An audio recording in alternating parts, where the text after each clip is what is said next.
சுந்தரகாண்டத்தில் இருக்கக்கூடியதான 19வது சர்க்கம் தபஸ்வினி வர்ணனம்.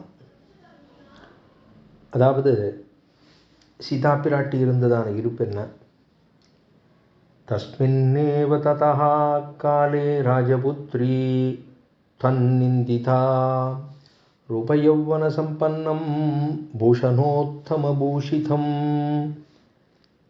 இது முதல் ஸ்லோகம், அதாவது 19வது சர்க்கம்.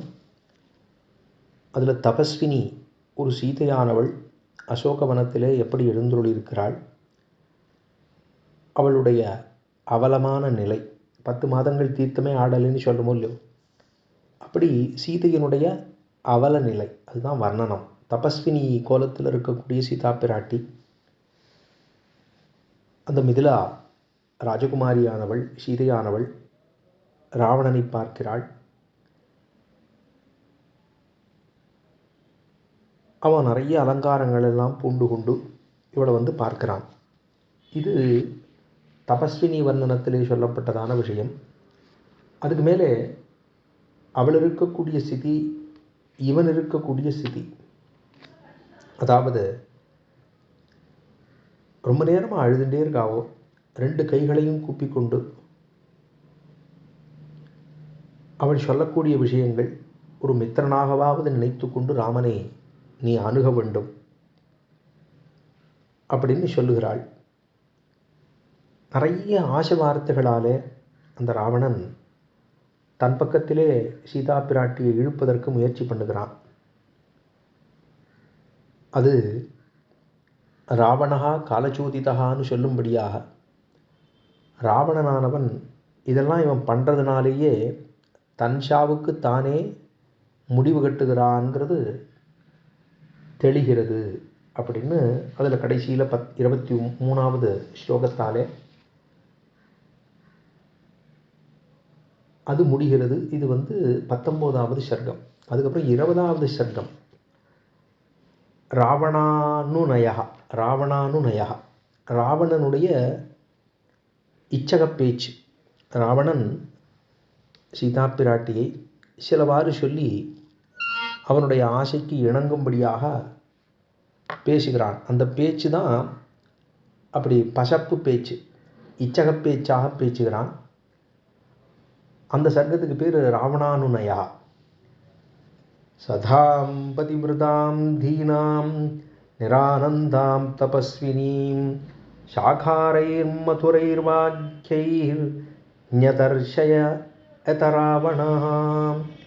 ரொம்ப துக்கமான நிலையிலே, தவநெறியிலே இருக்கக்கூடியதான சீதா பிராட்டியை பார்த்து ராவணன் தனது எண்ணங்களை எல்லாம் ரொம்ப ரம்யமான வார்த்தைகளாலே சொல்லுகிறான் அப்படின்னு ஆரம்பிக்கிறது இந்த சர்க்கமானது.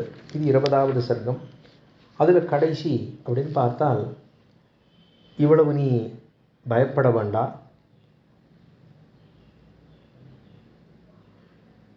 என்னோடு சேர்ந்து நீ விட்டாயானால் உனக்கு தான் நல்லது அப்படிங்கிற பலவிதமான வார்த்தைகளை சொல்லி அவளை இணங்குமாறு சொல்லுகிறான் அப்படிங்கிறது இது இந்த 20வது சர்க்கத்திலே சொல்லப்பட்ட வார்த்தைகள் போலவே ஒரு 35-36 ஸ்லோகங்களாலே நீ இந்த சர்க்கம் முடிகிறது. அதுக்கப்புறம் 21வது சர்க்கம், அது ராவண திரஸ்கரணம். அதாவது சீதையானவள் ராவணனை திரஸ்கரிக்கிறாள்.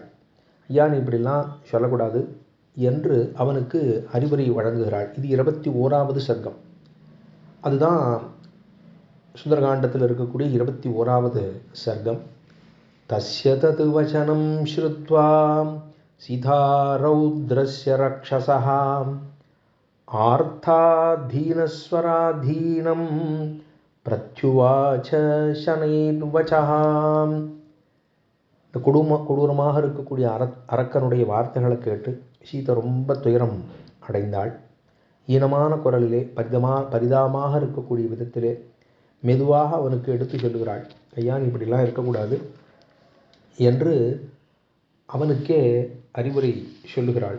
இதெல்லாம் 21வது சர்க்கத்திலே நடக்கக்கூடியதான விஷயம்.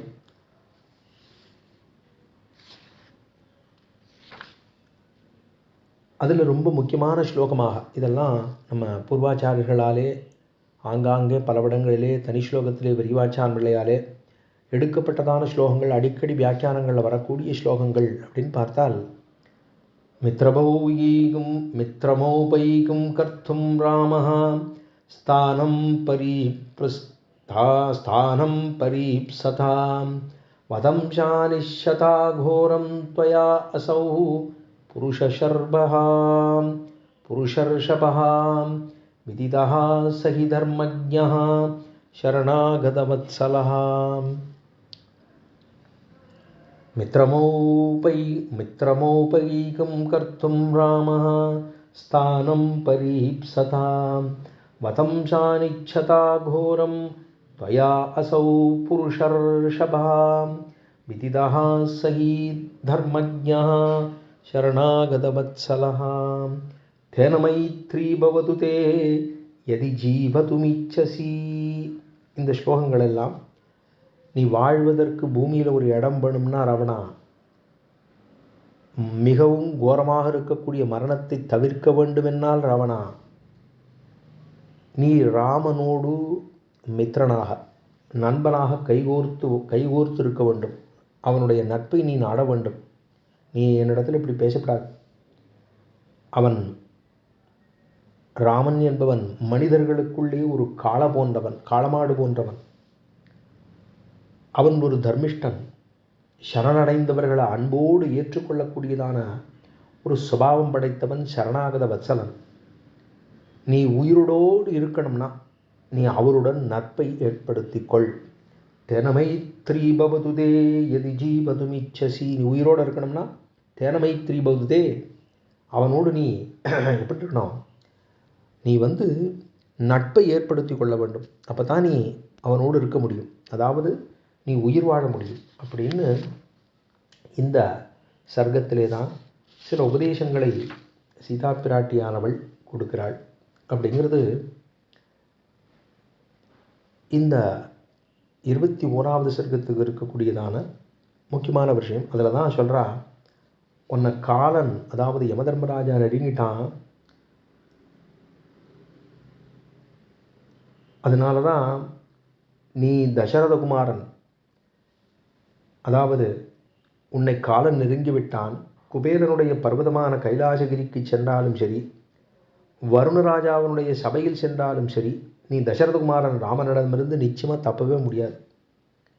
உளுத்து போன ஒரு பெரிய மரம் இடியிலிருந்து தப்பிக்க முடியுமா? முடியாது. உனக்கு காலஹதோ அச்சனேரிவ என்னால் மகாத்ருமஹா, நீ எங்கே போனாலும் தப்பிக்க முடியாது. காலஹதோ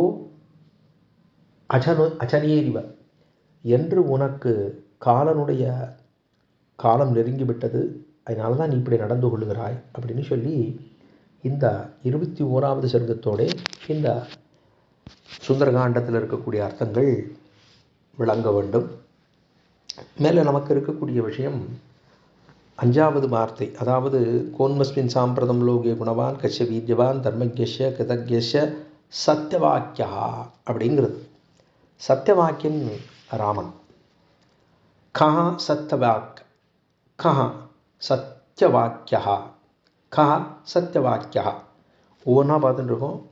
கோன்மஸ்மின் சாம்பிரதம் லோகே கஹ குணவான், கஹ வீரியவான், கஹ தர்மஜ்யா, அதுக்கப்புறம் கஹ கிருதஜ்யா, இப்போ கஹ சத்தியவாக்கியா. சத்தியவாக்கியன் ராமன். ராமனுடைய இது 5வது கேள்வி. குணவான் யாவன் அப்படின்னு பார்த்தோம், வீரியவான் யாவன், தர்மஜன் யாவன், கிருதஜன் யாவன், 4 கேள்விகளை பார்த்தோம். இப்பொழுது நமக்கு விஷயம் சத்தியவாக்கியன் யார். ஏன்னா இது ரொம்ப முக்கியமான விஷயம். ஏன்னா எம்பெருமான், அதாவது ஒரு சமயம் இது நம்பிள்ளையனுடைய ஈட்டில் ரொம்ப ஆச்சரியமான ஸ்ரீசுக்தியை கொண்டு அவர் தன்னுடைய வியாக்கியானத்தையே சொல்லுவர் அப்படின்னு சொல்லுவார்கள். ஏன்னா அவ்வளவு உயர்ந்தவன் ராமன். ஏன்னா ஸ்ரீ ராமாயண பிரக்கிரியையோடையே சுவாமி நம்பிள்ளை தன்னுடைய காலக்ஷேபங்களை திருவாய்மொழி காலக்ஷேபத்தை சொல்லுவர் அப்படின்னு சொல்லுவார்கள். ராமாயண பிரக்கிரியையாகவே இது ராமாயண பிரக்கிரியை, இது உபனிஷத் பிரக்கியை, இது வேத பிரக்கியை, இது வேதாந்த பிரக்கியை, இது இப்படியெல்லாம் இருக்குது, வார்த்தைகள் சொல்லப்பட்டிருக்கு அப்படின்னு சொல்லி மணவாள மாமனிகள் தன்னுடைய ஈடு காலக்ஷேபத்தில் நம்பிள்ளை சொன்ன அத்தனையும் தான் எம்பெருமான், அதாவது நம்பெருமாளுக்கு முன்பே நம்பெருமானுடைய சரித்திரங்களே சொல்லும்படியாக. ஏன்னா நம்பெருமாளுங்கிறது ராமனுக்கு பிரதிநிதியோ இல்லையோ, அவருக்கு முன்னாடியே அவரை பற்றியே சொல்லிட்டு இருக்கார். நம்மளை பற்றி சொன்னது ஒருத்தரை, நம்மளை பற்றி ஒருத்தர் சொல்கிறா, அதை நமக்கு முன்னாடியே சொன்னால் இது லோகத்தில் மக்களுக்கே ரொம்ப பிடிக்கும். எம்பெருமானும் ஸ்துதி ஸ்தோதாரண பிரியான்னு எம்பெருமான் இருக்கிறபடினாலே அவர் ரொம்ப மிகவும் உகந்தார். ஒரு வசிட்டாச்சாரியர் நமக்கு ராமாவதாரத்தில் கிடைத்ததுன்னு சொன்னால் அதுவும் ஏரோ வசிட்டனோ விஸ்வாமித்திரரோ அவரெல்லாம் இருந்த பாடெல்லாம் தெரியும். அது மாதிரி இல்லை. சரி, கிட்டாவதாரத்தில் சாந்தீவனி இருந்த விதம் தெரியும். அந்த அவதாரங்கள்லாம் ஆச்சாரியர்கள் நமக்கு நன்னாவே அமையலை. அந்த குறைதிரத்தான் இந்த அர்ச்சாவதாரத்திலே மணவாள மாமுனிகளே நமக்கு ஆச்சாரியராக அமைந்தார்னு ரொம்ப ஆச்சரியமான ஸ்ரீசுக்தியோட ரசோக்தியோட பிரதிவாதி பயங்கர மண்டங்கராச்சாரிய சுவாமி சாதிப்பரர் என்று சொல்லுவர்கள் பெரியவர்கள். அப்படி நம்பிள்ளையினுடைய நிர்வாகம் எப்படி, அதாவது நம்பிள்ளையினுடைய காலத்தில் மகாவித்வானாக இருந்தவர் நடுவில் திருவீதி பிள்ளை பட்டருங்கிற ஒரு சுவாமி. ஆனால் அவருக்கு என்னவோ நம்பிள்ளையை கண்டால் கொஞ்சம் பிடிக்காது. ஏன்னா ரொம்ப உயர்ந்தவர்களாக ஒருத்தர் இருந்தால் அவளை கண்டால் கொஞ்சம் ஜிகிப்சை வருவது உலகத்தில் இயற்கை வரக்கூடாது, ஆனால் வந்துடுது. அப்போ அப்படி இருந்ததுனால அவரோட ரொம்ப போய் கொண்டு வந்திருக்க மாட்டார். அப்படி இருக்கிற போது இவர் ஒரு தடவை அரசவைக்கு போயிருக்கார். அப்போ அந்த காலத்தில் ராஜா எல்லாம் ராமாயண காலக்ஷேபங்கள் அடிக்கடி கேட்பார்கள். இது அதாவது ராஜாக்கள்னு சொல்கிறவா ஆறுன்னா பெருமானாலே நமக்கு அனுப்பப்பட்டதான, நமக்கு நாட்டுக்கு நல்லது பண்ணோங்கிறதுக்காகவே அனுப்பப்பட்டவர்கள்னு நம்ம முந்த நாளில் நம்பின்னு இருந்தோம். அப்படித்தான் இப்போ நடக்கக்கூடியதான இந்த பாரத தேசத்தில் இருக்கக்கூடிய பிரதான மந்திரியாகட்டும் மற்றும் உண்டானவர்களாகட்டும் அவ்வளவு தூரம் பகவானாலே அனுப்பப்பட்டு நமக்காகவே நாடு நல்லாக இருக்க வேணும், இந்த உலக தேசமே நம்மை பார்க்க வேணும் என்பதற்காகவும், இந்த நாட்டில் நல்லதே நடக்க வேணும் என்பதற்காகவும் ரொம்ப பிரயத்தனப்பட்டு செய்து கொண்டு வருகிறார்கள்ங்கிறது நாம் வாழக்கூடிய இந்த காலத்தில் நமக்கு ஒரு பெரிய பிராப்தம் என்று தான் கொள்ள வேண்டும். அப்படி இருக்கிற போது அந்த ராஜாக்களும் வாழ்ந்து கேட்டுருப்பா ராமாயணம் கேட்குறான். அப்போது ஒரு இடத்துல ஒரு சீசுக்தி வருது. இது என்ன அர்த்தம் அப்படின்னு அந்த ராஜா கேட்குறார். ஜடாயுவுக்கு போய் ராமன் காட்டில் போகிற போது மோட்சம் கொடுத்தாரே, மயாத்வம் சமனுஜாதா கச்சலோகான் அனுத்தமான்னு சொல்லி ஸ்லோகம். மயாத்வம் சமனுஜாதா கச்சலோகான் அனுத்தமான் அப்படிங்கிற ஸ்லோகத்தாலே ராமன் காட்டில் இருக்கார். அதுவும் ஜடாயுவுக்கு அதுக்கு கர்மயோகமோ ஞானயோகமோ பக்தி யோகமோ சரணாகதியோ கூட பண்ணுறதுக்கு அதுக்கு அருகதியே இல்லாத ஒரு பிராணி, அது பறவை பட்சி. அதுக்கு எப்படி மோட்சம் கொடுத்தார்? இவரோ ராமன் காட்டுக்கு போகிற போது ராமனுக்கு ஒவ்வொரு இடத்தையும் மரத்தை பார்த்துட்டு சீதையை பார்த்தியா கேட்குறார். மரமே பார்த்தாயா, மயிலே நீ கண்டாயா, குயிலே நீ கண்டாயான்னு கேட்டுருக்கார். அவரே தன்னுடைய அதாவது வீட்டில் இருக்கக்கூடிய மனாட்டியை தொலைத்து விட்டு அவரே தேடின்றிருக்கார். அப்படி இருக்கிறவர் போய் ஒரு பட்சிக்கு மோட்சம் கொடுக்க முடியுமான்னு கேள்வி இந்த ராஜா கேட்குறார். இவர் என்ன சொல்லியிருக்கார்? நீ மோட்சம் போவாயாகனு ஜடாயுக்கு மோட்சம் கொடுக்குறார். இது முடியுமா, இது எப்படி நடக்கும்னு கேட்குறார். அப்போ இவருக்கு இந்த நடுவில் திருவீதி பிள்ளை பட்டருக்கு பதில் தெரியல.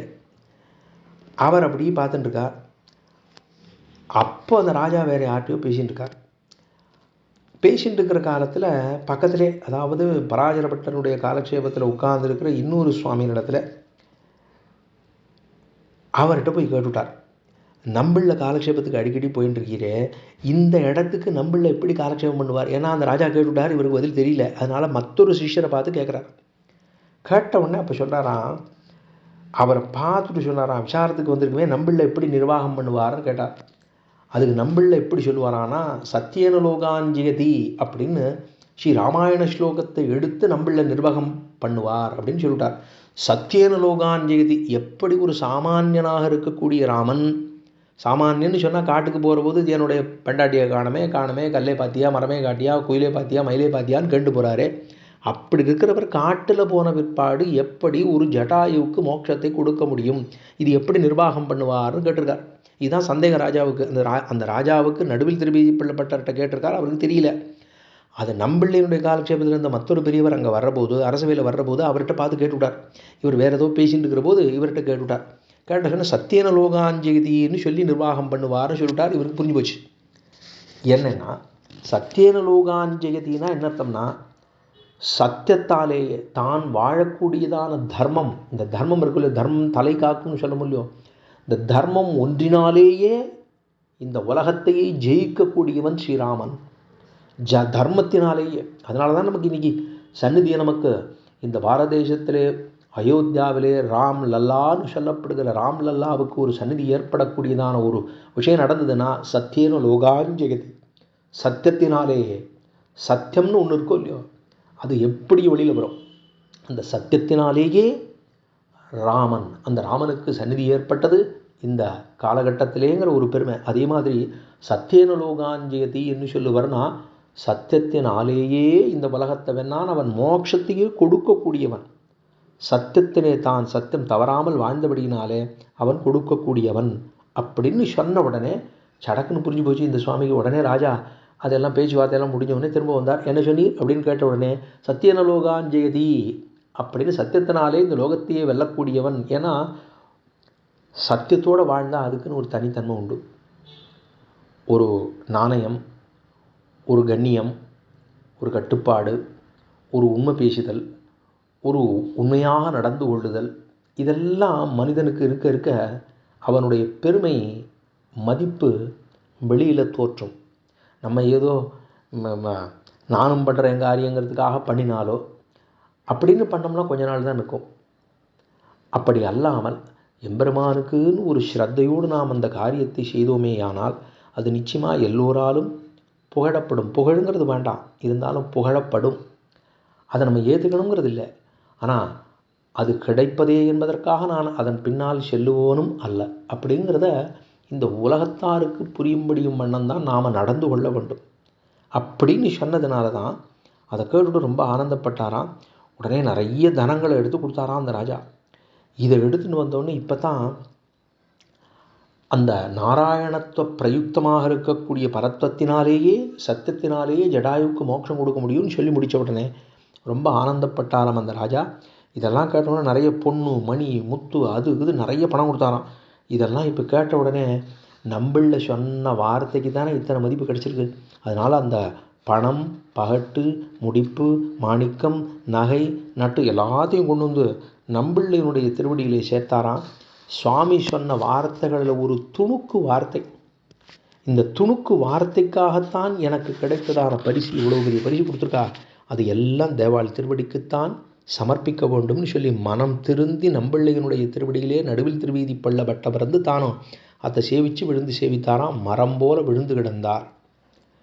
அப்படின்னா தான் ஒருத்தரை பற்றி தப்பாக நினச்சி சொல்லிட்டோம் இல்லையா, அப்போ எவ்வளோ வருத்தம் தோத்தும். உண்மையாக இருந்திருக்கா அந்த நாளில். அப்போ தான் மனது வருந்தி நம்பிள்ளையினுடைய திருவடியிலே விழுந்து, ஏன்னா நம்பிள்ளைன்னு சொன்னால் உயர்ந்த மகாச்சாரியர், அப்பேற்பட்டவராக இருக்கக்கூடியவர் கலியன், திருமங்கையாழ்வாருடைய அவதாரமே அவர். அப்படி இருக்கிறவர்கிட்ட வந்து விழுந்து தான் தன்னை க்ஷமிக்குமாறு பிரார்த்தித்து கொண்டார்னு சொன்னால் அப்பேற்பட்ட சத்தியவான். கஹா சத்தியவான் அப்படின்னா ராமனே சத்தியவான் அப்படின்னு கொள்ள வேண்டும் என்று தெரிந்து கொள்ளுவோம்.